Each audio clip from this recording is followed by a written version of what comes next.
Hulikam sa Taytay Rizal ang pagsabog ng LPG sa isang tindahan. Inoobserbahan sa ospital ang tatlong magkakaanak na nalapnos dahil sa insidente. Balita hatid ni Nico Wahe.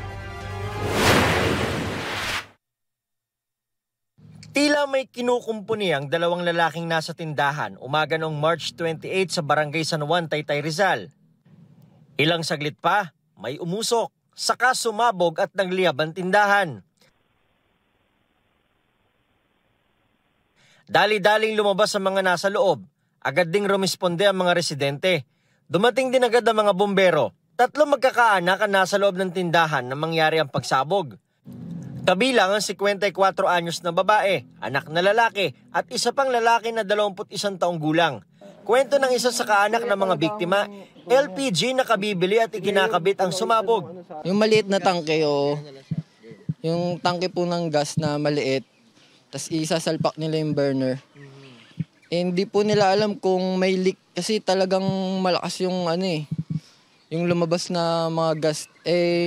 May mga katabi pong na nagluluto din na mga buhay na yung apoy.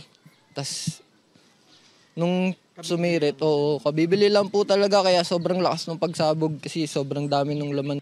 May lapnos sa iba't ibang bahagi ng katawan ng tatlo. Patuloy silang inoobserbahan sa East Avenue Medical Center sa Quezon City.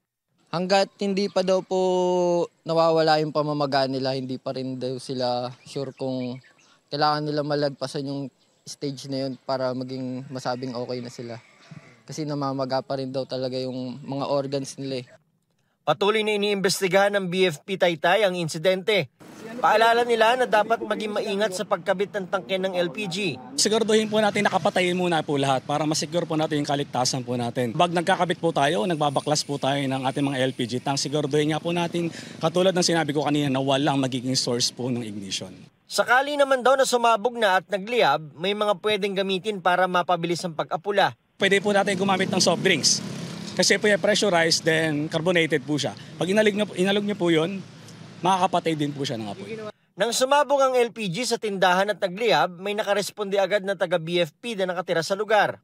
Tubig na may halong dishwashing liquid daw ang ginamit nito. Ang purpose po na ibinablanket niya po, so tinatanggal niya po yung oxygen doon. Then since ayun po ay delikado po talaga, so mas maigi po na yun ang best way. Sa ngayon, humihingi ng tulong ang pamilya ng biktima para sa gastos sa ospital. Nico Wahe, nagbabalita para sa GMA Integrated News.